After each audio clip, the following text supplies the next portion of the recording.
social media followers, so you don't want to miss this. See you. We'll be right back with more of Titans and Trailblazers.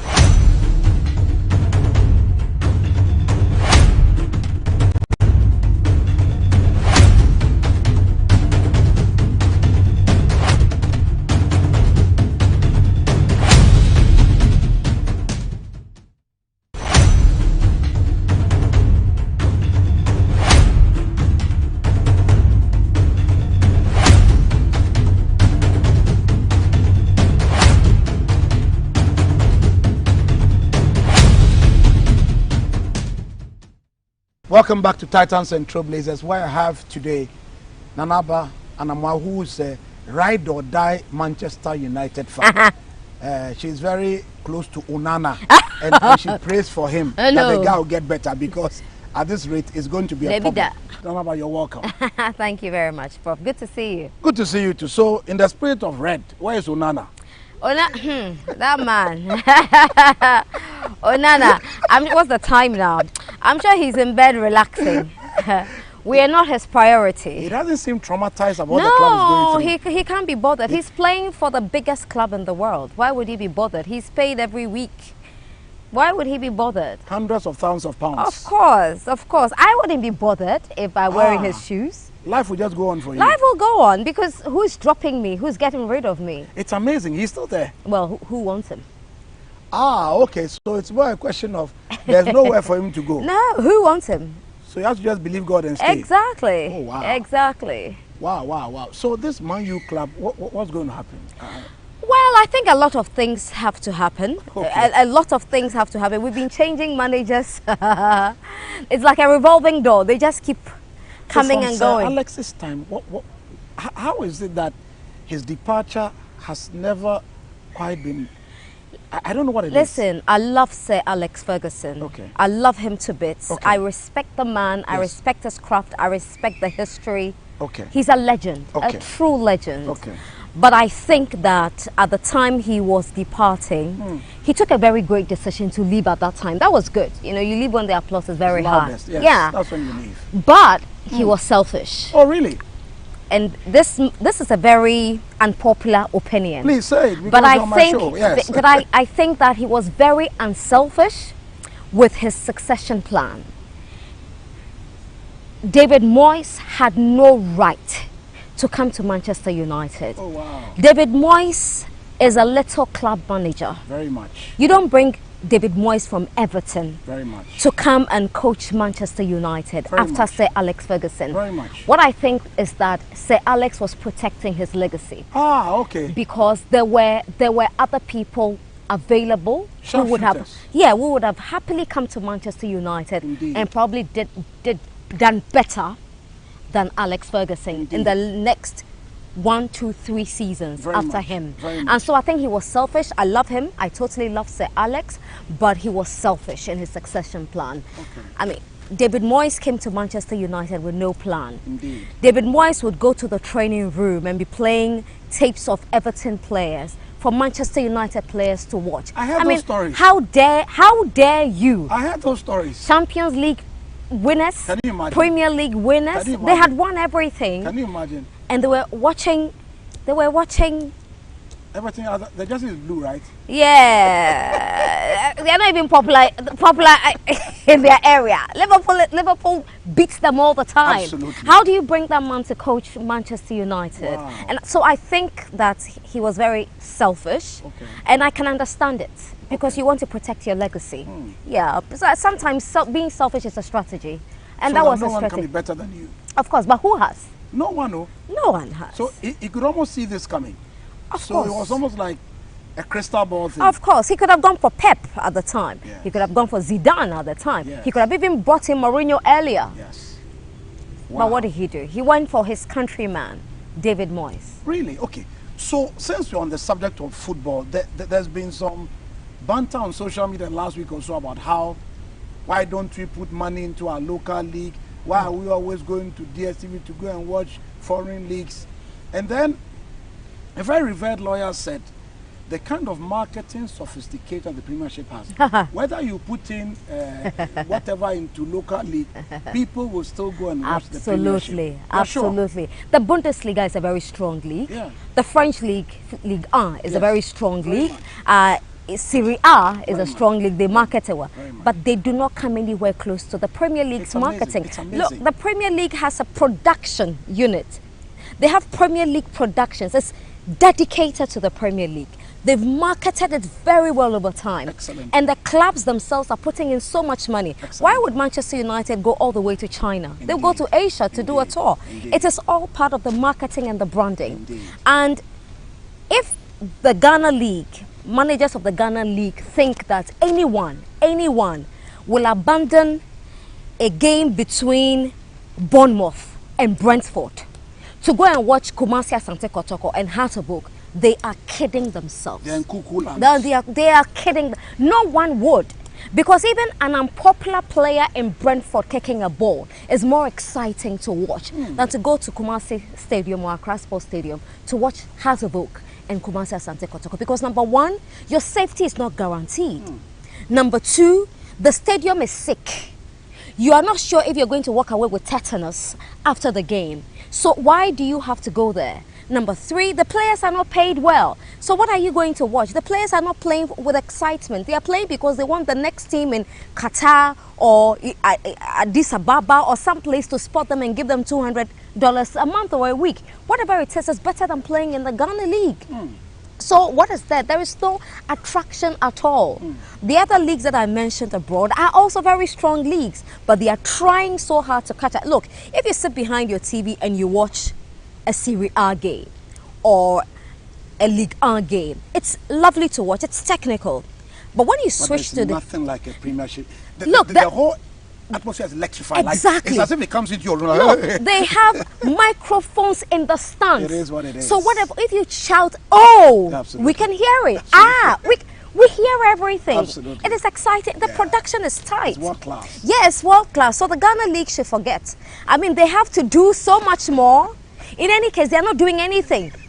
The best thing they have done is to look for an amendment to their constitution to allow a president to run for the third term.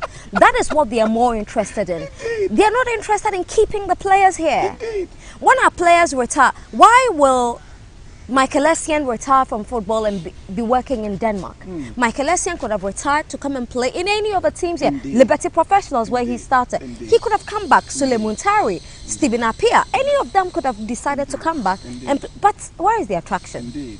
So they're joking. You know, 22 years ago, I was in Singapore, and on a Sunday morning, there was a Man U shop across the hotel I was living in. Madam, the jerseys were $100 a pop, US dollars. Madam, the number of kids who were with their parents and come, I was like, oh damn! Yeah. I was not on Tottenham Court Road. I was not in London. I was in Singapore City. Exactly. And the voracious appetite for the, I was like, this is not local marketing. It's a brand. It's a global brand. It's a brand. global brand. It's a global brand, and not. I mean, we are joking. We are joking here. I mean, so we are joking. Why is it that in Africa we don't have the discipline to understand that marketing is a science, building a brand is a science, and there are massive investments you need to make to get a certain type of. But what's the story there? That's a very good question. And I don't think it's the whole of Africa, because it's different in North Africa. The Egyptian League, the Moroccan League. I mean, the Egyptian players hardly go to Europe to ply their trade. I mean, if you take the Egyptian king, Mo Salah, who is phenomenal, but even Mo Salah will still thrive and do excellent in Egypt. You know, so the North Africans have found a way to get it right. Look at the facilities in Morocco, for instance. They found a way. It is more of our side, because even the South Africans do well. They have the facilities, but of course they also have to compete with the likes of the Premier League. But when you come to our side, and I'm focusing on big brother Nigeria and his kid brother Ghana, and the other countries in West Africa, we have a big problem. And I'll focus on Ghana, because in Ghana, you find a Premier League team, the manager or the owner thinks that he has a nephew who knows how to talk and can convince 3 or 4 people. So a marketing professional cannot be employed. Can you they imagine? will recruit the marketing Can you imagine? Yeah, so they think any joker can do it. Exactly. Because onim kasa. Wait, you bet me I'm convinced someone to sell phone with. That's it. That's a marketing manager. It's a joke. Yes. PR person, oh wait, nipa penasem. Otebrofo, he can speak well, she can speak well. So this person can speak. They don't know it is an art. They don't know there is a science to it. And that is where the problem is. Indeed. And when they find a professional, a consummate professional who can do the job, they're not willing to pay the right price. Why are you charging so much? Exactly. What is but isn't it just marketing? Isn't it just communication? Isn't it just PR? No, it is not just. No. That is why you are where you are. And they will continue to stay in the gutter until they come to the realization that managing a brand is serious business. Amen. It is serious business. It can't be the usual, it can't be the status quo. No. And it is evolving every single day. But they're not ready to catch up. They're not ready to come along. And that's what the problem is. But madam, the marketing and brand conundrum, madam, it's not just football clubs. Oh, it's everywhere. Universities have their own issues. I know. Even some banks have their own issues. Oh, I know. Like, I'm wondering, how is something so obvious and yet so difficult to sort of grasp and solve? Like, no, because they don't attach any importance to it. Yeah. They think that it's easy peasy and anybody at all can do it. Yeah, they think anybody at all. They don't do that to the chartered accountant. They don't do that to the chief information technology officer. Because it's tech.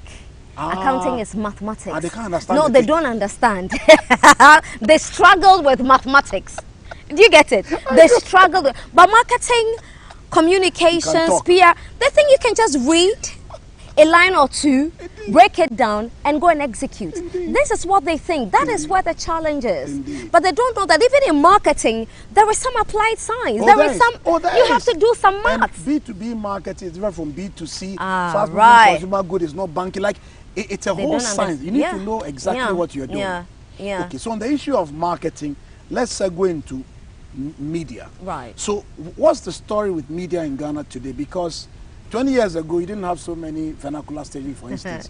So what's going on? What's happening with the media outlets? And how are they connecting also to the advertisers in terms of giving them platforms to sort of promote their programs? So what's going on with the media? 20 years Before we go to digital media, let's do brick and mortar, radio, TV, stuff like that. Okay.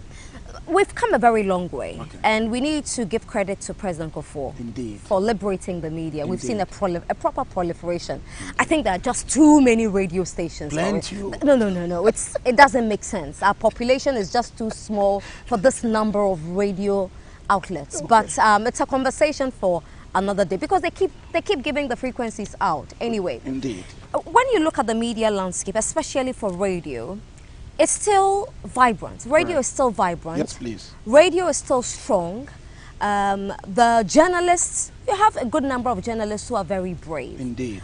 But there is a lot of unevenness, of course. If you take one radio station that is doing very well, even with the pay structure, it's not fair. It's not even. In the newsrooms, there are just a smattering amount of people who are paid well. Just 1, 2, 3. The rest of the journalists are not well paid. Again, media houses, there are just a few media houses who will employ the right people. But majority of them are going for those who can talk. Because they think, oh, this person has been a linguist before. I saw him or her at an engagement, and because of the way they were speaking, they captured the audience and people loved a lot. This person deserves to be a radio presenter. That's true. Meanwhile, they haven't gone through any training. And so they are sitting on radio and they are blabbing a lot of unethical stuff pass through our frequencies all the time. And I really don't know what the National Media Commission is doing these days. But again, they're still a commission. They've been trying to become an authority. I really don't know what they will be doing differently when they become an authority, because we've seen some institutions move from commission to authority and they're still doing the same thing. So I don't know what the difference will be. But there is a big challenge in our media houses. The salary structure is very bad. There is no investment in training. If you see journalists going for training, majority of the time it's self-sponsored. It's self-sponsored, because if you make too much noise, really, that I want to be trained, and if you don't train me, I'm going to walk away, go away. Because the media organizations feel that their brand is bigger than the personnel. But the personnel make the media houses. Absolutely. And I remember every time in different, instances, when I try to say that I needed A, B, C, D, they won't tell me to go. No, they can't say that to me. But they find a nice way to say that, oh, but the brand made you. The brand made me, but I made the brand too. People tune in because of me. If I am not there and the show is going on, there are countless number of people, but where is Nanaba? Why is Nanaba not here? If Nanaba is not there, yes, you made me, but I also contributed to you. And it must go hand in hand. And that's what the media managers and the media owners forget. They think that once they give you an opportunity to be on the network, they're doing you a favor. And you're not doing anybody a favor. In any case, they do a lot of the journalists a disservice because they don't pay them well. They don't give them the right amount of money. Journalists go to work sometimes 5 a.m. and they are there till 10 p.m. At the end of the year, giving them 2,000 cedis a month. It's ridiculous. It's ridiculous. And so when people talk about standards falling, especially for radio stations, I don't blame the journalists a lot, because they need to do what they call on the side. Indeed. So they're thinking about the next job on the side. You really can't blame them. But honestly, the business model for radio media houses in Ghana is fragile. It's become very fragile because advertising revenue really has been cut, especially after coronavirus. They realize that, social media is taking over. Why would MTN, for instance, pumping so much money into a media house when they can do direct sponsorship themselves on social media, digital marketing themselves on social media? Because MTN really and truly has numbers on social media, so they don't really need the media house. If they have to sponsor a media channel or a program, this out of respect and relationship, but they really don't think that it's so important at this particular moment. So the business models have become very fragile, and the media houses need to evolve. They need to be more creative. They need to accept that there is direct competition from digital media.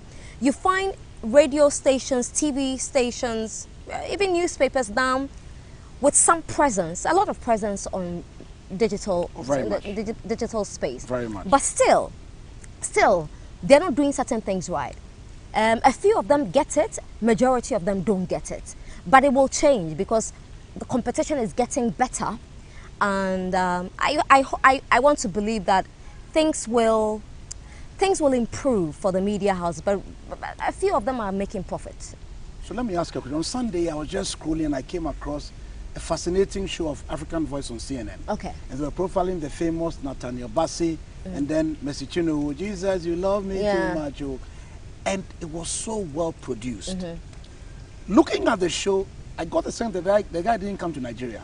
So I think he was sitting in Washington and then he just used various clips, spun the narrative and produced a riveting show. Yeah. So as I watched him, I was thinking, innovation matters in journalistic practice. It's not a question of, I want 30 cranes or 50 cameras. Or, like, you need to be original in the way you imagine something. And then produce something that's so showstopping, like, oh, damn, that was great. So this thing about innovation in journalism practice, how crucial is it? Oh, it's extremely world-class productions. It's extremely crucial. You know what you were watching on CNN can be done easily in Ghana. I think so. No, it can be done easily in Ghana. I think so. And to be fair, some media houses do it. No question, no question. But I'm speaking broadly about the innovative way that the program was put out. It was fresh and very lovely to watch. Absolutely. I mean, with all the bits and pieces. He had a trumpet gift. That's something he does. You know, because I'm a professor, storytelling matters. Matters to you. So I'm just wondering, is brand storytelling, journalism storytelling, is it a big thing or not? It is a big thing. Okay. But again, I have to go back to the media owners and the managers. Go ahead. Because they are refusing to invest. Okay. They are refusing to invest in technology.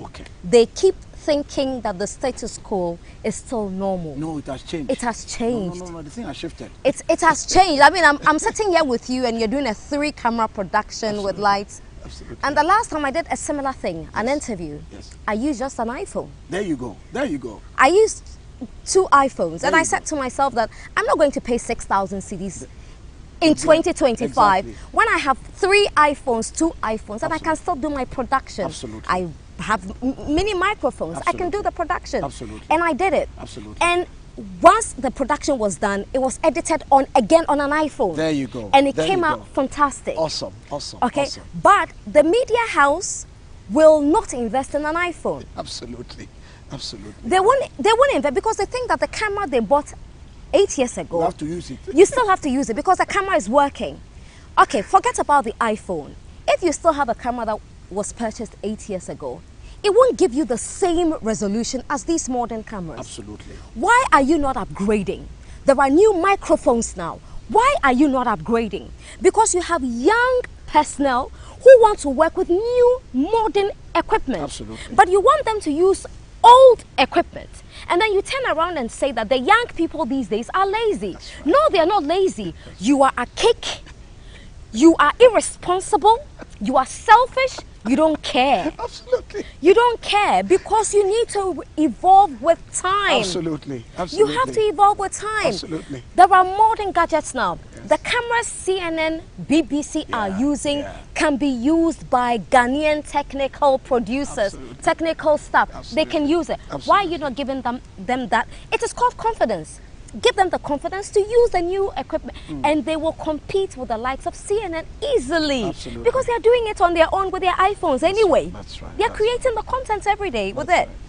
But the media managers are not willing to tag along. They're still stuck in their ways, you know. And it's just one problem: a lack of investment. That's the bottom line. And so the innovative skills are there. The personnel want to be innovative. They are innovative, but the media managers and owners are not meeting them with the right logistics to be innovative. That is the bottom line. That's so. Because you know the production you watch on CNN. Yeah. If any reporter decides to take a budget to the head of production at any channel, they will just think it's rubbish. Why? Why is spending so much? Why is What spending? is going on here? Precisely. What's going on here? Yeah, isn't it just an interview? Isn't it just a small, just this for only 3 minutes? I mean, the rubbish doesn't stop. The rubbish doesn't stop. It just doesn't stop. You know. So you know what's interesting? So you know, when you do a CNN or you do a Sky or Al Jazeera, what people don't realize is that when the quality of the reportage is so high, it's a good reflection on the country too. Absolutely. And makes people think, oh, these are serious human beings. Absolutely. It's a good reflection on the country as well. Absolutely. Absolutely. Wow. Absolutely. Wow. Absolutely. But here we are. Okay. It will change one day. One day. One day. Okay. Hopefully soon. Hopefully soon. Yeah. Okay, all right. So, on the issue of changing one day, digital is now big. So, I think there should be conspicuous investment in digital as well, over and above the issues you discussed, right? Right. So, how do you think African media owners are spending on expanding their digital capabilities? Or what do you know they are doing? Or what should they be doing? On Well, they have realized, they've come to the realization that indeed the digital space poses a real threat to the traditional media. And so they need to play catch up quickly. And a lot of them are doing it, to be honest. A lot of them. Hold on. On the issue of playing catch up and digital first, we'll be back with more of Titans and Trailblazers. Please stay tuned.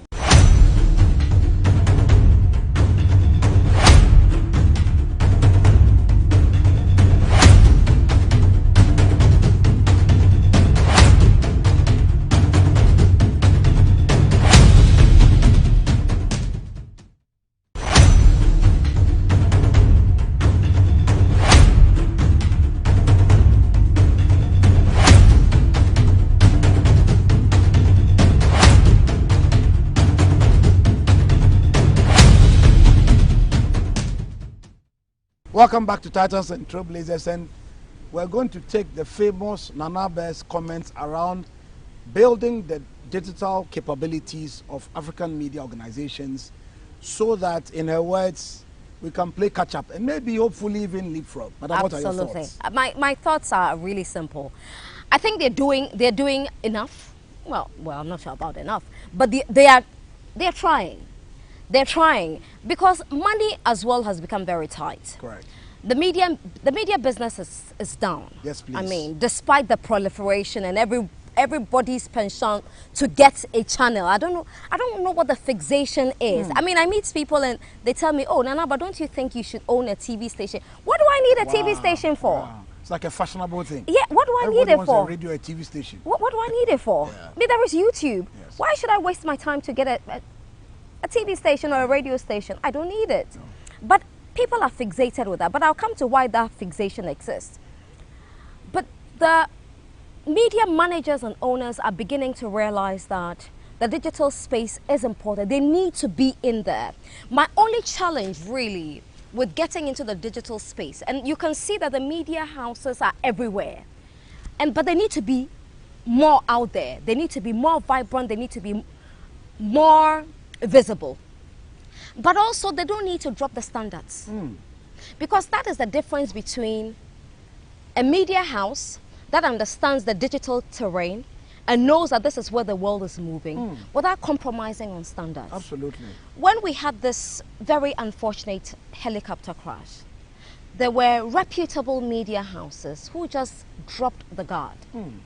Just because citizen journalists were posting certain things and getting a lot of likes and engagement.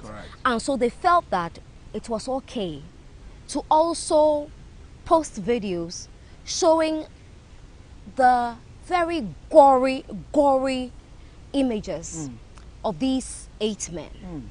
And that was irresponsible. Because the fact that you are competing with citizen journalists and other content creators who really do not have any training, ethical training. And that's okay, because that's where the world is now. It's okay for them to do that. But if you go through training and you are coming from a media house and you are extending from just your building and your studio to a digital space, you must do things responsibly. Absolutely. Because at the end of the day, you are still considered a gatekeeper. Indeed. But if you are dropping your gatekeeping role for likes and traction, then you've really lost your mind. You've really lost it. You've completely lost it. But they're in the race with the bloggers. It's like they've gone, we must also No, go. but you see, the bloggers have their following. The bloggers have their following. And they're doing a fantastic job. They are playing a certain role. But there are a lot of people who will see the story on blogger A's page and still go to Joy and FM. Oh, yes, yes. To go and confirm. Absolutely. Because that is where the verification is for them. Absolutely. So Joy FM hasn't lost that responsibility. Absolutely. They haven't lost their gatekeeping role, because Joy FM will not do that. Star FM will not do that. City FM will not do that. Absolutely. So for a lot of people who follow these bloggers, they know that yes, the bloggers will post any and everything, including their fathers and their mothers. Yeah, indeed. But at the end of the day, they are going back to these channels. Indeed. The likes of the Peace FM, the UTV, they are going there for verification. Absolutely. And so we owe the audience a responsibility to continue to maintain our standards. But you don't drop it because of likes. But you have so many likes without applying common sense and tact. So what kind of impact are you looking for? Indeed, indeed. So standards must be kept. Standards must be kept. And I remember when the 8 men died, I was very quiet on social media. And then people started sending me DMs, and but you haven't said anything. Hey, what do you want me to say? You are the prophet of the nation. No, we need some prophetic Nanaba words. But what do you want me to say? You don't want to prophesy, madam. Or you have to send it for... No, they just wanted me to join the commentary. Okay. But why should it be so? And that is why a lot of people with some following think that at all costs, I must do something when something happens. No, you don't always have to. Absolutely not. You don't always have to. Absolutely not. Yeah, you don't always have to. And so we are getting into the digital space. We are becoming innovative, but we should continue to be innovative without losing our gatekeeping role in our ethics. So I've seen a really cool phenomenon, particularly on CNN, where CNN presenters also have podcasts. Yes. And then the podcasts are also hosted by CNN. I think it's such a cool thing. Yes. So you have the Nanaba podcast on Living Well, CNN podcast. And I think it's so innovative because I think it allows another ventilation of ideas. I love this. Brilliant. You know why? Brilliant. Do you know why I love that you brought it up? Go ahead, Nanaba. There are journalists who have carved a certain niche for themselves Absolutely. in media houses in Ghana. Absolutely. What they've tried to do is to extend their brand to YouTube. Correct. And have podcasts. Correct. The media managers shut them down. No way. They did. It's not Yes, ventilating way. like the big boys are doing. No. Because they will tell you that you want to compete with us. You are kidding me. And that is the most ridiculous way of looking at the matter. ridiculous explanation I have ever heard. Because if you have reporter way. B, who is known to do a certain kind of stories, and she decides to create a YouTube for It actually herself, elevates your media house brand. No. Just right, everybody they don't rises see it together. that way. Really? No, they don't see it that way. They don't see it that way. Really? For instance, Anytime I see it, I actually think CNN is a big boy. Like, they are so brilliant. They actually have understand. subdivisions but and that's people, how you, they have but sub-brands. that's and how it's like, you oh, wow. encourage. That's how you encourage confidence. I'm telling That's you. how you build confidence and encourage Even your the personnel. presenter goes to another level. Absolutely, Like, wow. absolutely. Not Ghana. Not Ghana. This is Because I interesting. know of 5 journalists who Really? tried it and their media houses shut them down. You're kidding me. Oh yes, they shut them down. But that's counterintuitive. Like, you think they should go left. They are saying right. My goodness. Oh, Yeah. wow. I don't want to put you in trouble. I would have mentioned the media houses, No, but but- let's leave it at that. It's interesting you are not mentioning them, but they don't quite understand. It's part of a digital game you are playing as They well. don't understand. It just elevates everything. They don't understand. For instance, when you have a big story, right? A very big story, and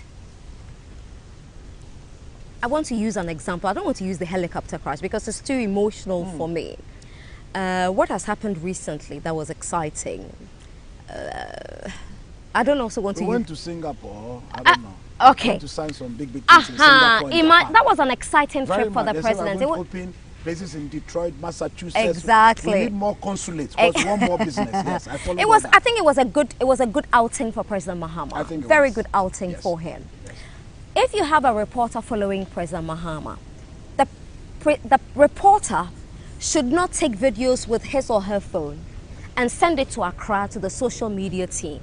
For the social media team to now decide which one we are posting on our stories, Instagram stories, not even on the main page, Instagram stories, Facebook stories, and then on X or even TikTok, right?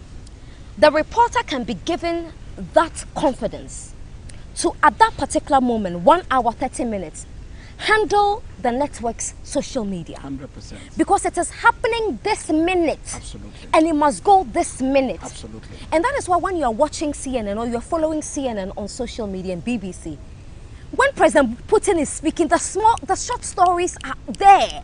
As he's speaking, when Zelensky is speaking, it is happening. When President Macron, it is happening. Because they give them confidence. They believe in them. You know, they believe in them. Okay. And that's what media, because now in Ghana, they will say, what if the reporter goes to post nonsense? Hey, wait! Nonsense is a big word. On the issue of nonsense, we take a short break and come back with more of Titans and Trailblazers. Stay tuned.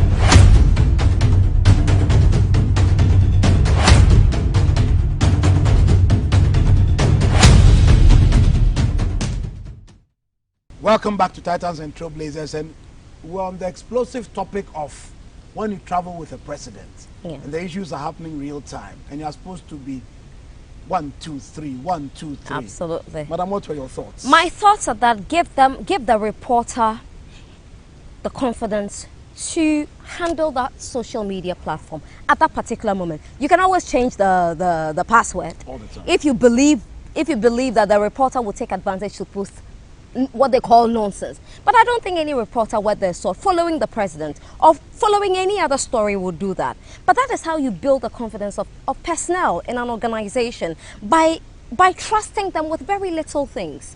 And I've come to realize that there is a trust issue between media managers, not the owners, the media managers and the personnel working with them.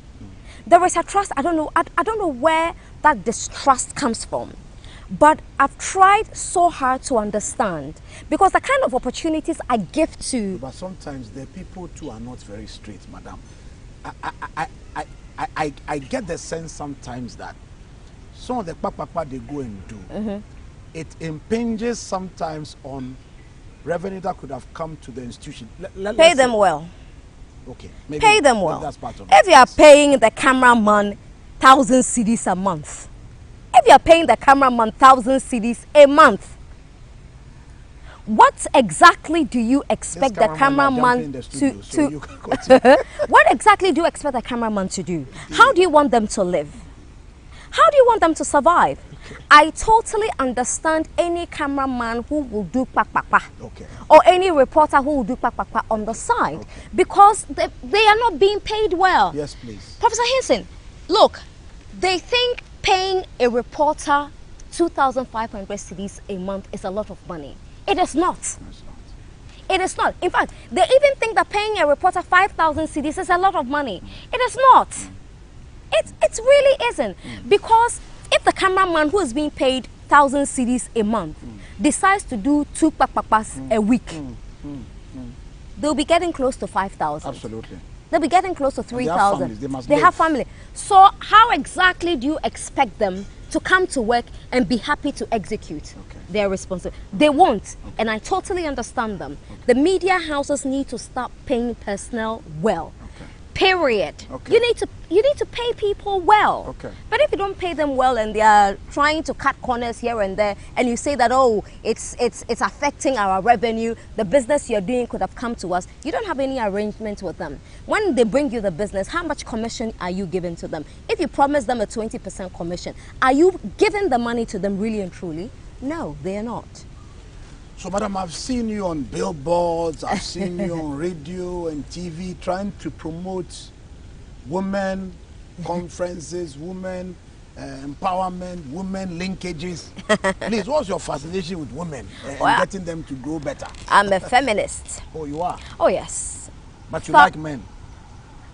I'm just no, I'm just sort of. I am very happy you put it that way. Okay, all right. I love men. Yes, please. Yes, I please. do love men. Yes, please. I'm a proud feminist. Yes, please. And there are men who are feminists. Yes, please. Oh, wow. Feminism has nothing to do with a woman hating a man. There you go. Any human being who believes in equity, equality, fair play, fair pay, fair opportunities, equal opportunities.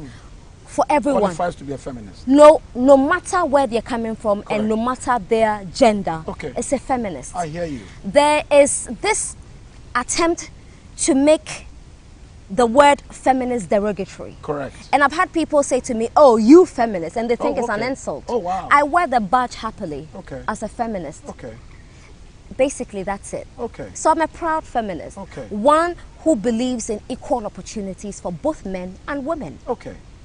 So the women conferences you'll be hosting over the years, what are some of the themes you cover, and what is the import of the conference supposed to be?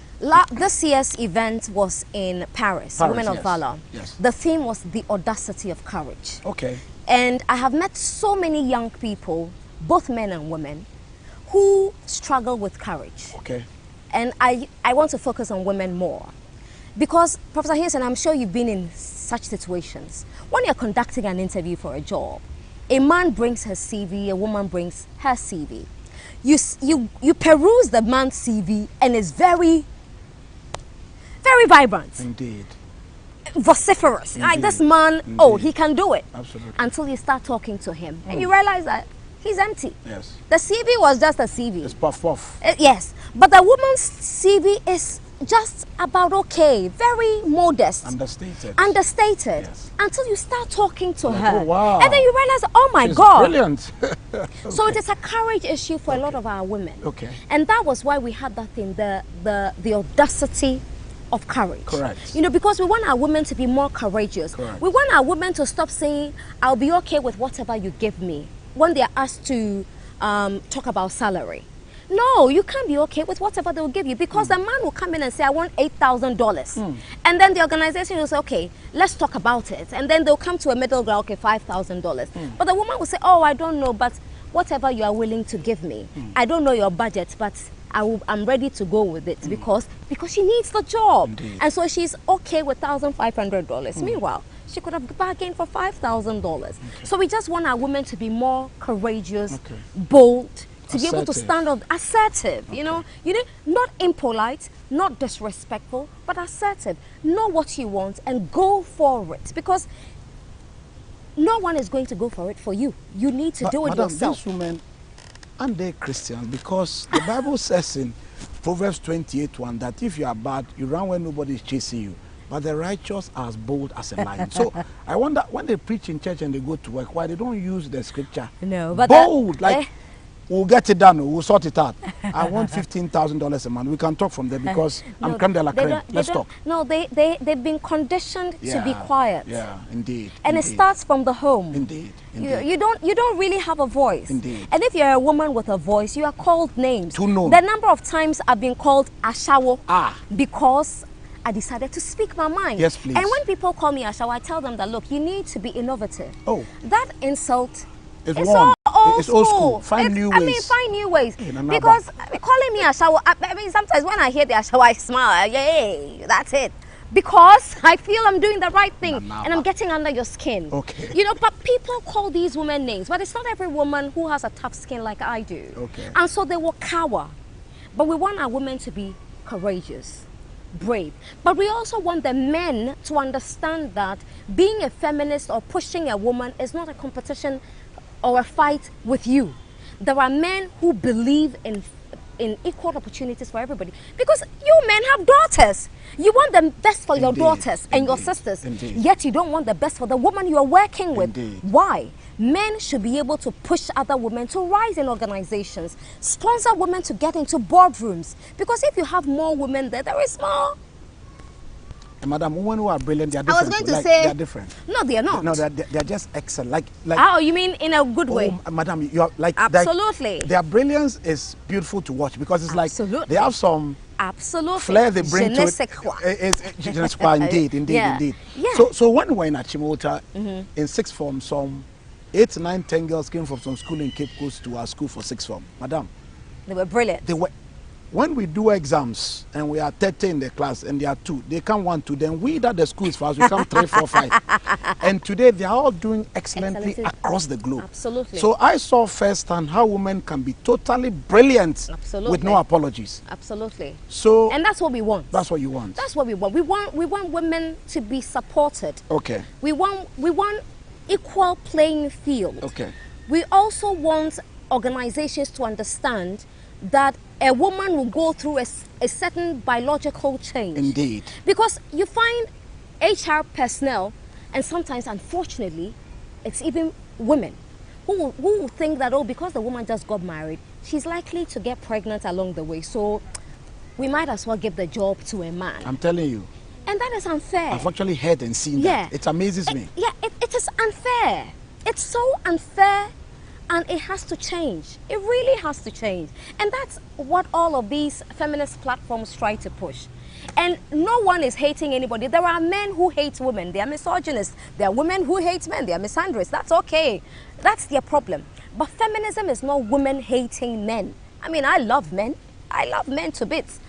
And I have a son. You know, I have only one child. I'm not looking for more children. I'm okay. I always wanted one child. And I have a son. And I've trained my son to understand that, look, whatever you think you're doing so well, there is a certain girl somewhere who will beat you to it. And he understands that. And I'm proud to say that my son is a proud feminist because of the way I brought him up. You know, and that's what we should do at home. Since you've gone there so much, do you know that some of the most debilitating issues for women are other women? Like, women, I some women disagree. can cannibalize others openly. Men cannibalize men too. Okay, no problem, no problem. Yeah. I thought in the scheme of The things. the people ordering attacks on Gaza, Ukraine are not women. They are men. men. That's true. That's true. So it happens both ways. Yeah. Okay, no problem. Yeah. You So- have cannibals who are men and cannibals who are women. It is what it is. It is okay. It is what it is. So please, I have a question now on Brand Africa, because we're all Africans. Right. And I think that sometimes Africans don't do as much to tell stories that are working, and then we leave all the global media outlets to tell the stories the way they want to tell it. Absolutely. In fact, there's this famous East African reporter now works for a major international outlet who said recently that it's not his job to report favorably on Africa, it's his job to report objectively. There were mixed reactions to that statement he made, but I thought that statement was ridiculously bad. I was like, really? Well, he has to pander to his paymaster. Maybe that's It's what okay. He has to pander So it to them. didn't add up for you as well? No. I was like, really? No, So because if you have 80 good stories, you go for the 2 that are not working. absolutely. I wasn't understanding. Maybe Yeah. so you Of agree course. with me? You watch Richard Quest's show, his travel show. Quest World of Wonder. Never do you see anything bad. Not once. Not once. The man, I think, he's the greatest presenter in the world. Brilliant. Brilliant. He enjoys what he does. Madam, you can tell on his face with his shorts. I'm and so going jealous into, of him. His life is the best life on earth. No. I'm like, He's the best. This is ever. living the life. But you will never see anything negative. No. Never. Madam, last week he said, this is the 100th country I've been to. Exactly. We've reached the famous 100. I'm like, okay, Yeah. if the man has done 100 countries, how come there's no one bad story? Exactly. Exactly. So you choose You what? choose what you want to do.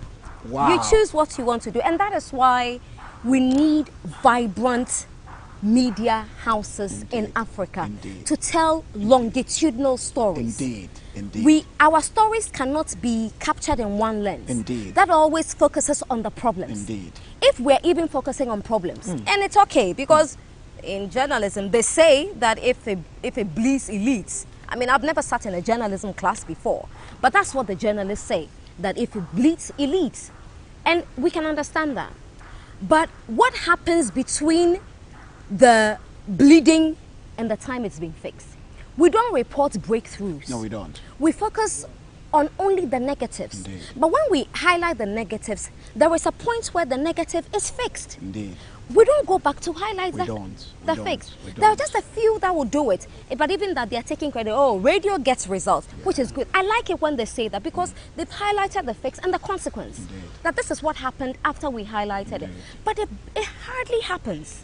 Because every time we want to see the tragic stories, the gory stories, the negative stories that put us in a very bad light on the internet. And so you can't really blame any journalists who come from the US or Canada or Europe who continues to highlight the bad. And they get here for the first time and they think, oh, wow, you have this, you have that, because they don't know. And Some that is- think we are one country. yeah, you know. Since I'm coming to Accra, can we visit the Maasais in Kenya? That's What are a you good asking one. me? Like, what are you saying? Like, Yeah, we are cousins. You We know? just have to get on a boat. And then we'll just go Yeah, and visit sail them and across. come back. Yeah, but that's the problem. We need to report on our breakthroughs. Look, Africa is a vibrant continent, is a resilient With a continent. lot of blessings. Oh gosh, It's and not we doom and gloom. we are creative in music, film, culture. We are everything. blessed in we several are blessed ways. in every way. In every way, and that's what we really should be doing. I agree. Yeah, longitudinal stories, I agree. and also focus on solution journalism.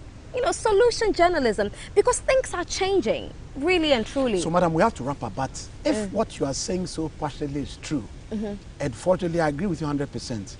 How is that African governments still can't quite grab this nation branding thing? Like, what is going on? Like, I've talked about it for 20 years, and it's still a challenge. Like, everybody comes up with some slogan, and that's the end. But we like sloganeering in Africa.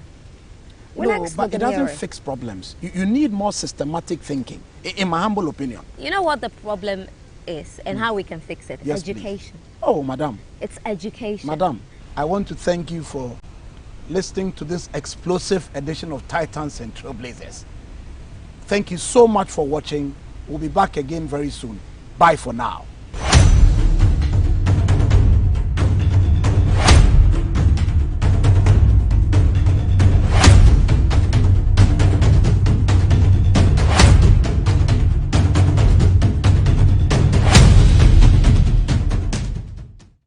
Titans and Trailblazers is brought to you by the MNC Group.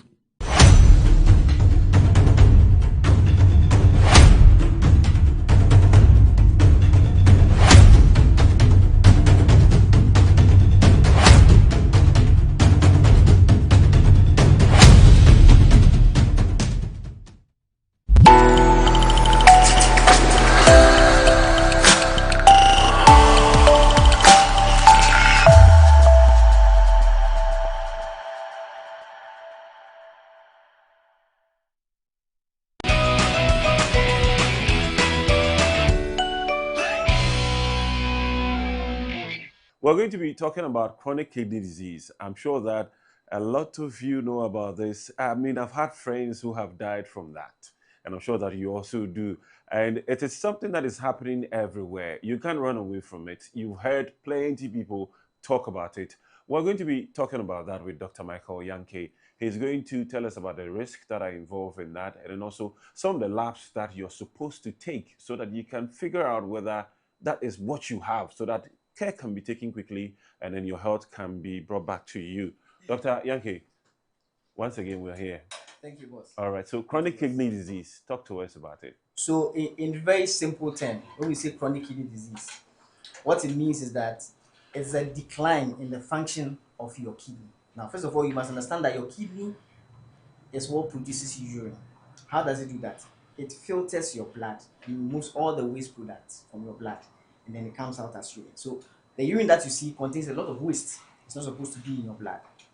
Now, if you have a decrease in the function of your kidney, then that's when you say you have chronic kidney disease. Usually, if it goes on for more than 3 months, then we say you have chronic kidney disease. So basically, that's what it is. Let's talk about some of the labs that you need to quickly take in case you start to see symptoms. Okay, so for the labs, you have to link it to the risk factors. So there are two commonest risk factors of chronic kidney disease. And in our context, hypertension, diabetes. So you can see that most of the conditions, you have hypertension and diabetes. Hypertension, diabetes, in our setting, are the two commonest risk factors for chronic kidney disease. So in terms of the lab, first of all, you need to check your blood pressure, know your numbers. Go to the hospital, check your blood pressure. The second thing is that do a full blood count to see if there's any infection in your blood. Very important. Know your HB level. The third thing is that you need to know your sugar level. It's either you are checking your fasting blood sugar. Fasting blood sugar means that you fasted for more than 8 hours and you are checking how your body regulates the sugar level. Or most importantly, what we do is if you want to find out if someone is diabetic, there's a particular lab we do. It's called glycated hemoglobin.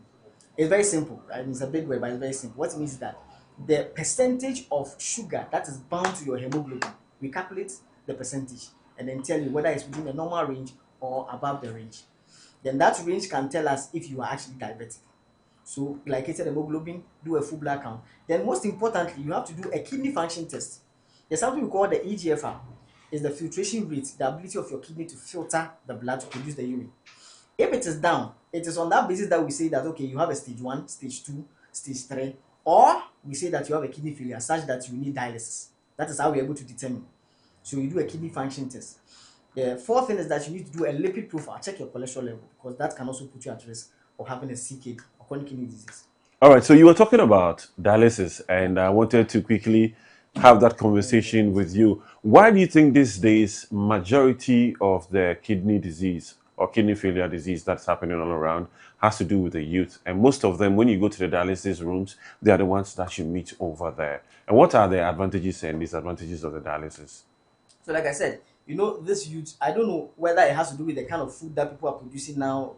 I don't know, but the youth are coming with hypertension, they are coming with diabetes. You see someone who is 23 years, 24 years having diabetes, a young person having hypertension, is quite strange. And so for such people, of course, they are at risk of. And we notice that because these conditions usually do not give a lot of symptoms, by the time they come to the hospital, the disease has progressed. Land of no return. Now, the advantage of having a dialysis is because your kidney now is not functioning properly. So you need something outside your kidney to function for you. So an external machine that is functioning like your kidney. Now, what it is doing is that it's just bringing out the waste products from your blood. That's the simple thing it's doing. Because once you have the waste products within your blood, you will die. I mean, that's the simple That's way true, that can be able yeah. to die. So if you have the dialysis, of course you can live for long. If you don't do the dialysis, you are in trouble. I hear now dialysis is free. I mean, the government hospitals. Yeah, We that's commend the what I government hear. for that. I But hope it is true. yeah, I mean, we I'm just commend the hoping. government for that. But if you don't do the dialysis and your kidney function goes down, I mean, we had a patient here like that, came with EGFR of 12. 12 means that it's an indication for dialysis. You have to refer the patient to do the dialysis. And so that's the advantage with the dialysis. It's able to remove the waste products from your blood. That which your kidney cannot do now. Okay. No disadvantage with the dialysis? Of course, when you go, they have to do a femoral line. I mean, that comes with its own complication. You can have an infection, the pain, and all that. But that is not really compared to the advantages that you have from the dialysis. So, All right. yeah, the dialysis is a Okay. good thing. Okay, I get you now. Now, I mean, this show is about health, our life. So I would want you to give us 3 simple activities or things that we can do on a daily basis to help with our health. So, like we always say, exercise. Now, you see, the system, there's a lot of tension in the system. Okay. Everybody is looking for money. Nobody has time to exercise. Everybody is looking for money. You come to work in the morning, you close in the evening, so nobody has time for exercise. We are not But resting. we are not resting. Once you don't rest, most patients will come. Doctor, I'm intimate now. I can't sleep. What that means is that your cortisol will go up. Your blood pressure will go up. You see how the thing unfolds, the cascade. Exercise, rest. Please, we should exercise. And like we always say, exercise doesn't mean that go to the gym. You can have a skipping rope at home. You can exercise. Brisk walking. You can jog. You don't need to go and pay money at the gym to exercise. So exercise is very important and it helps us in so many ways that we cannot tell. The second thing is our diet. And most of the conditions is from our diet. The kind of things we eat. Everybody likes something that is sweet. So sugary food. So like I always say, 3 things. Most of the conditions are summarized in three nutrients. You have fats, sugar, and salt. These 3 things are enemies in terms of our health. Fat, sugar, salt. In the morning, the person will eat banku. In the afternoon, will eat fried yam. Then in the evening, fufu, carbohydrate. Eventually, it becomes sugar. People who went by Dumedu, Kwe, you know Dumedu? Yeah, I know Kwe. A lot of pork. It's nice. I mean, the pronunciation nice. even, Kwe. I just heard one. I just heard It's Kwe, nice. yeah. It's nice, but you see, it is inimical to your health. It's actually detrimental to your health. So diet, exercise, like I say, you should try and rest. No matter how stressful your work is, find time to distress. It's very important. Find what you like doing. Like for instance, on Saturdays, I try to play football. It's something I like doing. Try and play football. Maybe yours is not football, you like reading. You can do that. You can go out. Have fun.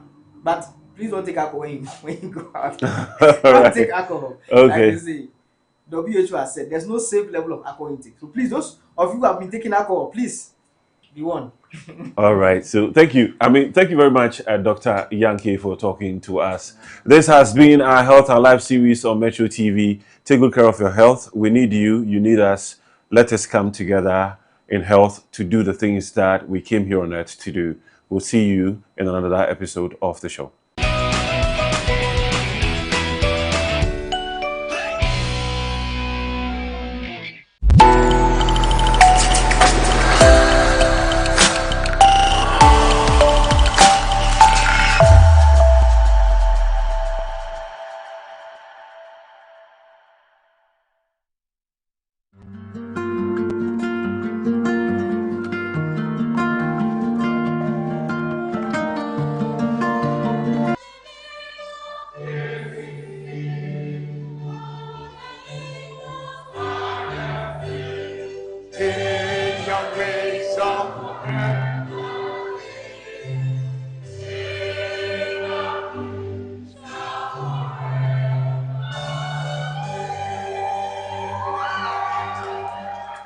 Good afternoon, our distinguished guests, faculty and staff, students, partners from Ignite Media Group, and all gathered here.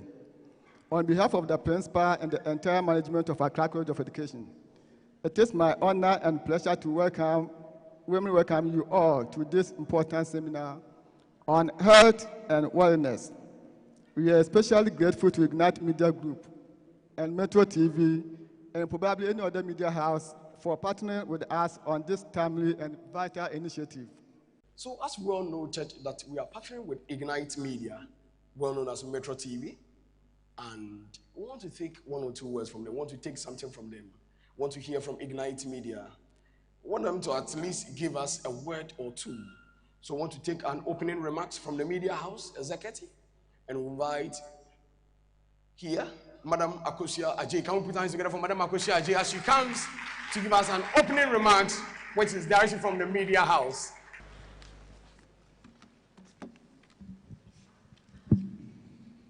Good afternoon, everyone.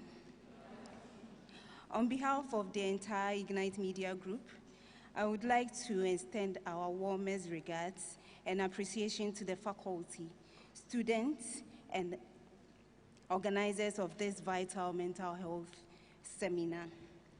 As a media house, our mission goes beyond broadcasting the news. We aim to spark conversation